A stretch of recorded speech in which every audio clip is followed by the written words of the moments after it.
then we're gonna do, Chairman Hawkins has to present a bill at 1, so Chairman Hawkins, we're gonna do you second. Representative Gamble's already presented once. And I don't think his is gonna take long. And we haven't heard yours yet. But I don't think it'll take too long either, but.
We're okay.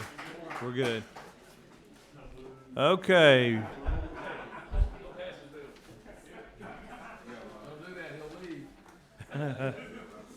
All right, we have a quorum now, and I'll call the Senate Insurance and Labor Committee to order. And we'll start with Representative Gamble, House Bill 280, which we heard last week. I think it was last week. Yep. Thank you, Mr. Chairman. I appreciate the opportunity to be with you today. House Bill 280 is a bill that you might be familiar with by the concept of, because we passed a bill last year that allows property and casualty insurance to offer in the sale of a P&C policy a loss mitigation product. So that could be a water leak sensor, a smoke detector, something of small dollar type value. And so what this bill does is it adds life insurance policies in with that, so that a blood pressure cuff or a Fitbit that counts steps, some type of health device product like that could be offered in the sale of a life insurance policy. These are small dollar value type items that are have to be reasonable in relation to the premium. And this is overseen. The Department of Insurance has authority over this, so there is a bad actor. And keep in mind, no insurance company is going to want to risk their licensure with the state over being a bad actor in this. And we have not seen that demonstrated from the bill we passed last year. But again, this bill just adds the life insurers into being able to offer these devices. I'm happy to answer any questions, and that's what House Bill 280 does. All right. Any questions? Okay. I got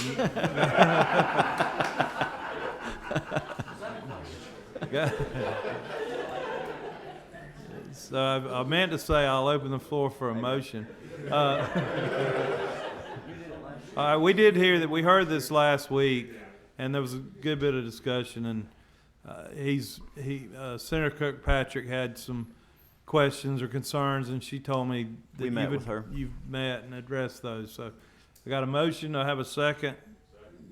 Second do pass, and we're working off of LC 520188. Any further discussion?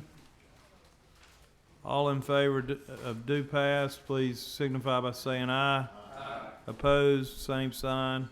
All right. Thank you. Thank you. Whip Robertson is going to carry this for me.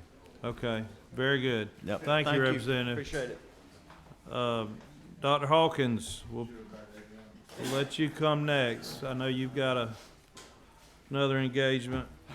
I do, thank you.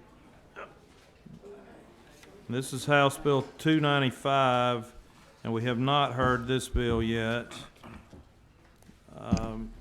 I know a lot of work has gone into this, and I will let you tell us about it. Thank you. Yeah, you may remember we passed the Surprise Billing and Patient Protection Act in 2000, signed it into law. What this bill did was help protect patients from those late charges that they would see months and months later out of getting out of the hospital of 20, 40, 60,000, whatever it may be. And the way this thing came to fruition was through arbitration. The patient was taken out of the discussions, and the arbitration was between the insurer and the provider. The department, we worked closely with the department on that bill, Department of Insurance. And since then, they have come back to me, and we've had discussions on areas that they were having problems with. And so that's really what the emphasis of this bill was, addressing those. We met in the summer and the fall with all parties, with the insurers, with the providers, facilities, hospitals, and the Department of Insurance. This bill addresses the things that the Insurance Commissioner's Office was having problems with, and you'll see in Section 1, it actually just goes back and talks about the ERISA, repeats that. That was in the original bill. At the top of page 2, it talks about prompt pay. That is already in code, just sort of repeating that, restating that. Then in Section 2, talks about emergency services, and you know that the feds require us, the facilities and physicians, whether they're in network or not, with emergency services, that's going to be covered. So we just added facilities into the wording that was not in the original bill. Section 3, they were addressing some type of final payment notice. The insurers had some issues with putting final payments in certain ways, so we'll leave that up to the department for that to be designated. That needs to be designated because if the insurance plan is an ERISA exempt plan, that goes up the federal ladder. If it's not, then it goes up the state ladder. And as you'll see, we have shot clocks mentioned in here, and those are a little bit different from the federal and the state. So that's the reason they asked for that. And again, like I said, everybody was agreeing to that. You will notice on the next page, we address actually the providers, some of the problems with the providers. And if the providers are showing a pattern of continually filing for any reason of multiplicities of filings, anything that was not in good faith, that's going to be noted, and actually later on there are fines mentioned in this bill for that. So we're addressing evenly any problems that may be arising on each side of the fence, whether it's the insurers or the providers, and really that's what this bill is doing. Those fines are in Section 6 for the providers. We have extended the shot clock. Now, that was one of the main things that the department found that was very difficult to get passed, was we had 30 days in the bill. After a year and a half of actually implementing this, they found that was too short of a time for the insurers to respond to, and sometimes for the providers to respond to. So they've extended that. And Mr. Chairman, that's pretty much what the bill is. Like I said, everyone was in agreement to the wording. The wording is very narrow, but then that's what happens when you come up with an agreed upon bill. Thank you for your work on this, Chairman Hawkins.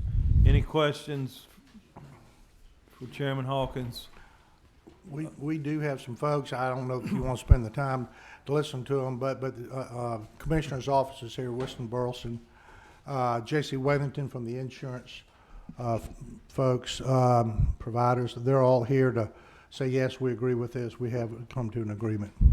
I do have a sign-up sheet for people that want to speak on the bill, and we'll do that now. Lauren Paulo with the American Anesthesiology of Georgia. And you can just state that you're in Is this mic favor. on? if Yeah, you- we are in favor of the bill, and we just want to say we appreciate the collaboration between the Senate, the House, the DOI, and the providers and insurers on this. Thank you for the hard work. It is a cleanup bill, and it is much needed. Thank you. Thank you. All right, Jesse Wellington, Georgia Healthcare Providers. Yes, sir. Thank you, Mr. Chairman. Jesse Wellington with the Georgia Association of Health Plans. I'll echo those comments. We appreciate Chairman Hawkins for the process with this. This is really the way a cleanup bill ought to be done, and we're comfortable with this piece of legislation. Thank you. Thank you. Bethany Scherer. Hi, Bethany Scherer with the Medical Association of Georgia. Just want to echo comments that have already been made. Thank you for all of your work on this, Chairman Hawkins, and for you all for listening to this. This will definitely help us better implement this bill. So thank you. Thank you. Weston, since your name was mentioned, do you want to, you didn't sign up, but Weston Burleson Insurance Commissioner's Office. Just echo everyone else's comments. All of us have been in a room for a couple of months hashing this out, and we appreciate Chairman Hawkins for carrying the bill, and it's going to address some issues that we're having implementing surprise billing. It's going to make the whole process smoother for everybody. all right, thank you. I've got a question, Senator Lewis, or No question, Mr. Chairman, since everybody's agreeing. all right, I got a motion do pass. Let's see.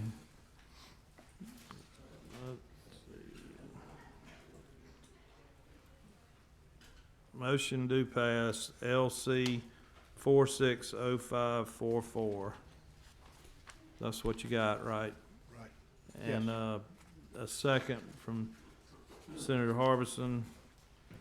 Any further discussion? Yes, sir.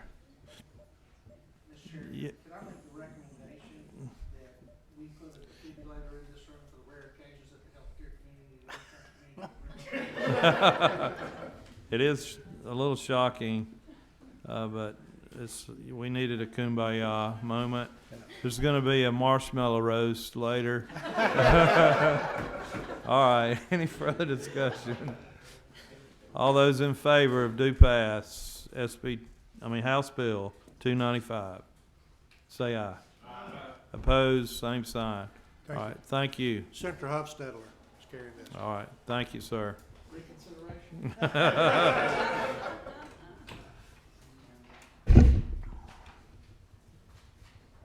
All right, next, House Bill 63, Representative Noel Williams.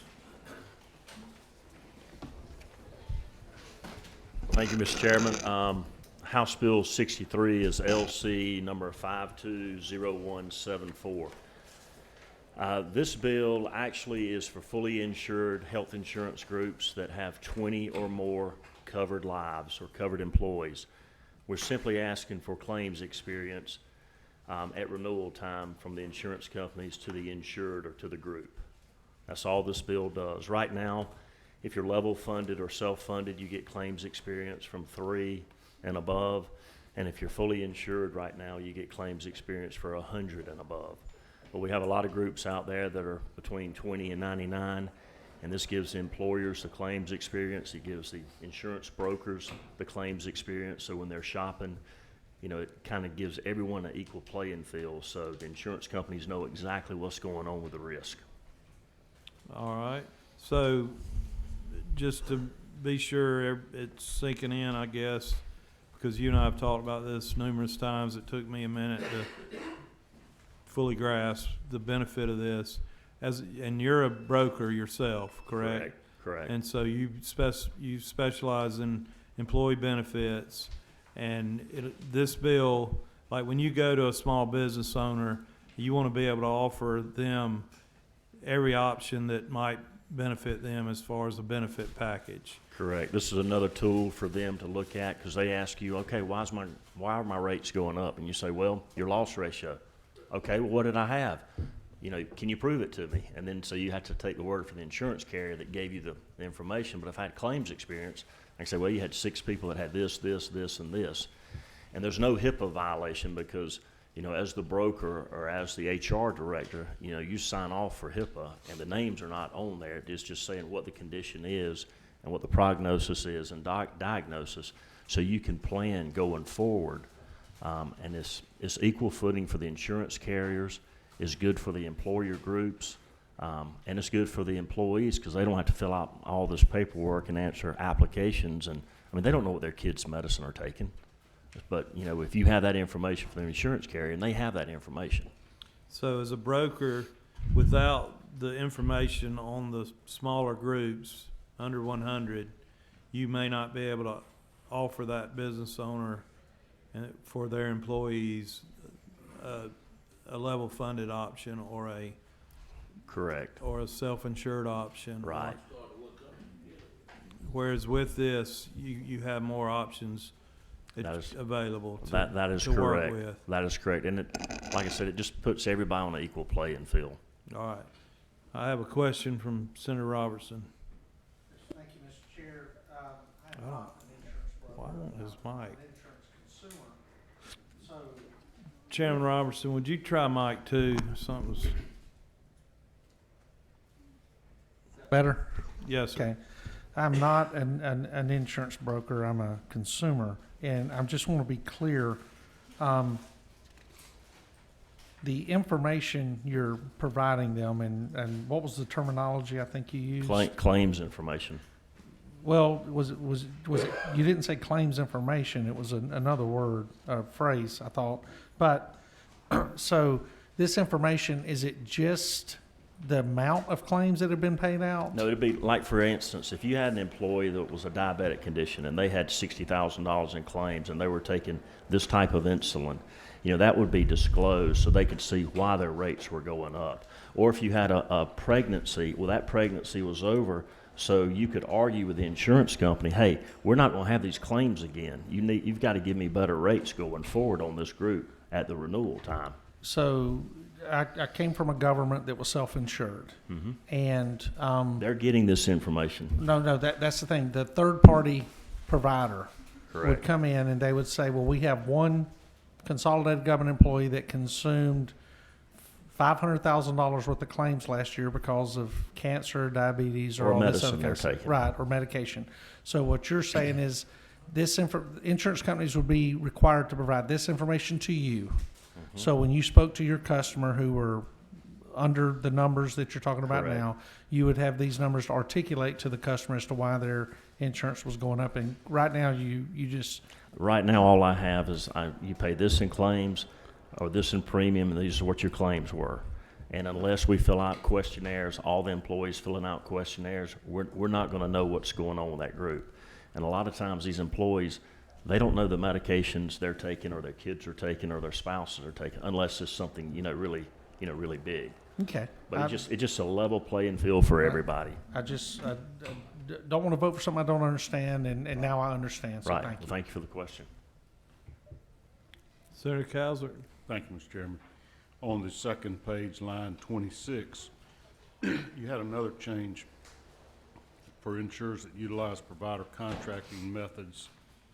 It goes on and says, or other methods used to calculate premiums. What are you Right. targeting this Right. at? That's What's a- the significance of that? Yeah, that's a good question. A lot of times at renewal, your census might have changed, the male-female factor, the age change. You might have added some new people. You might have brought in some kids on the group. So when they're looking at the renewal piece, they take that all into consideration, not only the claims data, but what the next 12 months, what their forecast is going to be.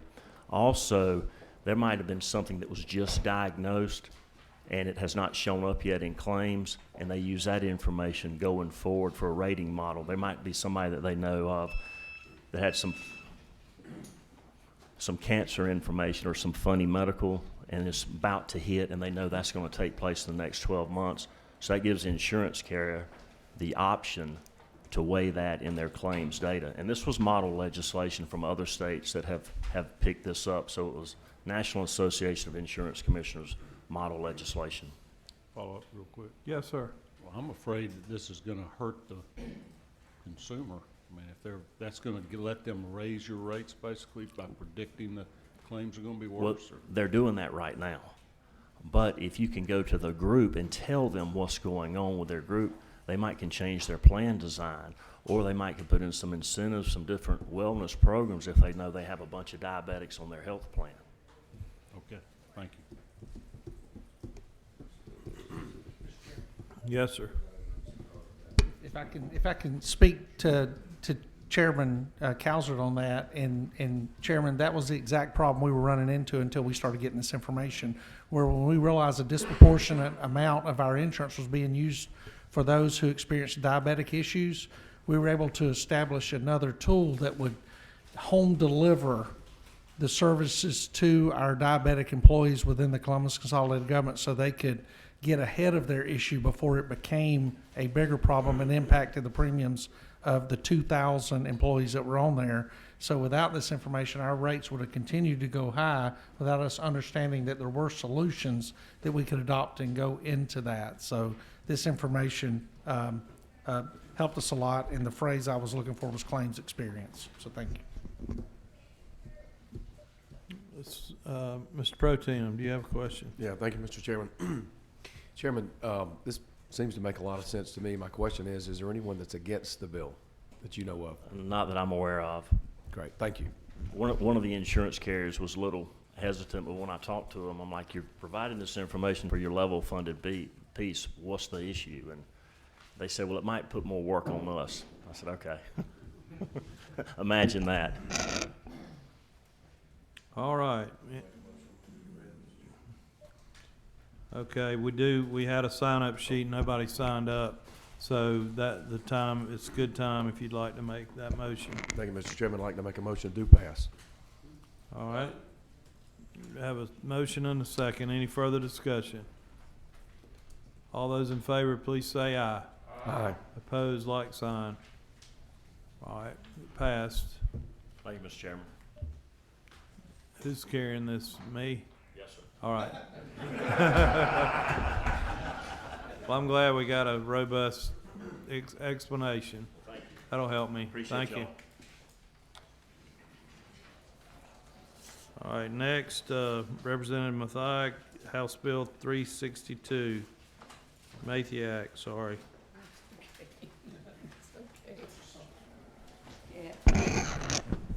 I appreciate you at least making that effort. Thank you. Would it be all right if I bring my counsel too? Yes, that's fine. House Bill 362, LC 520244. Yes, sir. We went through subcommittee, I think a couple weeks ago, if I'm not mistaken. What this bill does is provide for all providers a transparency that will benefit providers or the insurers that will provide the treating provider, upon written request, the accounting of the payments of the healthcare provider service. Often the checks are written to the patient or the policyholder and then assigned to an attorney. The healthcare provider is not always aware of the amount that's paid on their bill until the end of the year, when the provider gets a 1099 and the amount of the that's been paid by the insurer may be different than what is being dispersed through the attorney or what the patient has been paid. So basically, that's what this does. It simply allows the provider or the doctor to know exactly what's being paid on their bills. All right. And so this did go through Chairman Kirkpatrick's subcommittee. Yes, sir. Would you like to comment on that, or did you all have a recommendation on the bill? I don't think anybody in our subcommittee had any issues with the bill. Chairman Kirkpatrick, you did talk about workers' comp a little bit that day, if you recall. And on line 93, the obligations provided in Code Section 34-9-11.1 is where that workers' comp language was. Mr. Chairman, the issue was just making sure that this didn't interfere with anybody's subrogation rights under workers' comp. Okay. Mr. Aubrey, introduce yourself. I'm Aubrey Valance with the Georgia Chiropractic Association, and line 92 and 93 basically says that the rights of subrogation under workers' comp are not interfered with. And I'll answer any questions you have, otherwise I'll just waive my testimony. All right. Do our learned attorneys on the committee, y'all may have some experience with this in your practice. You see any? No questions? All right. What's the will of the committee? We got a motion to pass and a second. Any further discussion? All right, I'm gonna change it up this time. All in favor, raise your hand, because some people have their mouth full. Any opposed? All right. Good luck in rules. Thank you. Thank you. Thank you, Mr. Chairman, members of the committee. That might be a little segue to thank our sponsors for the nice deli lunch we had provided. We are clearly enjoying that, and we appreciate it very much. And it was a pretty long list of sponsors, just about every insurance advocate in the room helped by our lunch, so thank you all very much. Thank you, And if- Senators, for having me today. I appreciate Yes, it. ma'am. If you weren't able to participate, I think she wants me to, is anybody willing to carry that bill on the floor? I I can, but I've got a good many. Anybody have an interest in carrying that? I'll give you my notes. All right, I'll take care of it. Thank you. Senator Merritt. Senator Merritt will handle it. Thank you, appreciate it. She's very good in the well. Already passed a few bills this session, haven't you? Thank you. So if you didn't get a chance to participate with sponsoring lunch, we'll have another opportunity, I'm sure, down the road. All right, next, House Bill 315, Representative Taylor.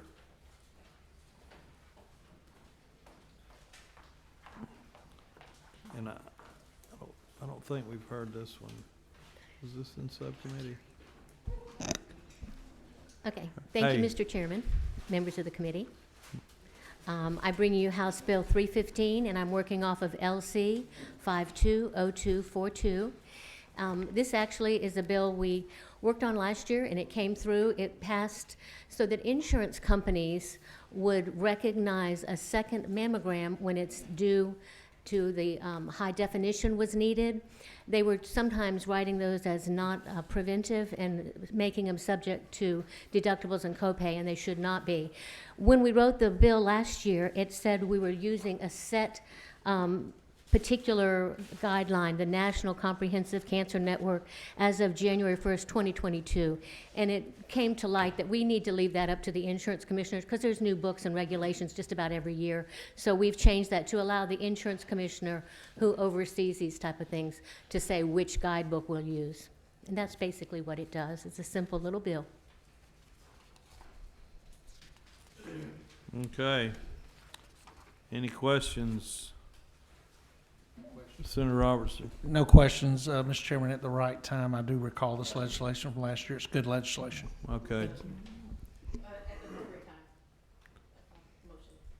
All right, I have a motion to pass and a second, Senator Merritt. Any further discussion? All in favor of do pass, raise your hand. Any opposed? Senator Lucas, affirmative on this one. All right. Pass unanimous, and Thank Dr. you very much. Kirkpatrick will And carry it. thank you. Thank you. Thank you. All right. Moving quickly here. Representative Henderson, House Bill 384. Glad you were able to be with us today. And we heard this last week, but I'm not sure the same people were here. So give us a quick synopsis of your bill. Yes, sir. Thank you, Chair and Committee. HB 384 is for prostate cancer. Prostate cancer is one of the leading causes of death for men in the state of Georgia. This year alone, 9,300 men will be diagnosed, and over 900 will lose their battle to prostate cancer. This bill simply urges men to have a PSA test done yearly and to avoid having prostate cancer. The PSA test is a simple blood test that men can receive. Prostate cancer does not come with any pain or any warnings. If you do have pain, then of course it's too late, it's already spread. So therefore, this bill simply has the insurance company sends notifications to men upon reaching age 45 to recommend that men have a PSA test done yearly. So this is pretty much an eye-opener and a red flag race for men to save lives. Early detection is key. Early detection saves lives.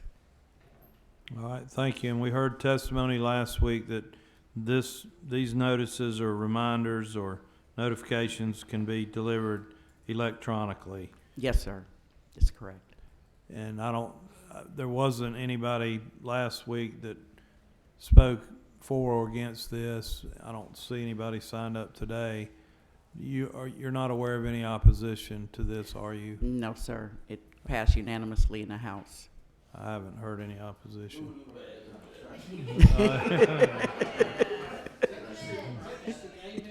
Yeah, Thank you. all right. Thank you, Senator. Any further discussion? All in favor, please raise your hand.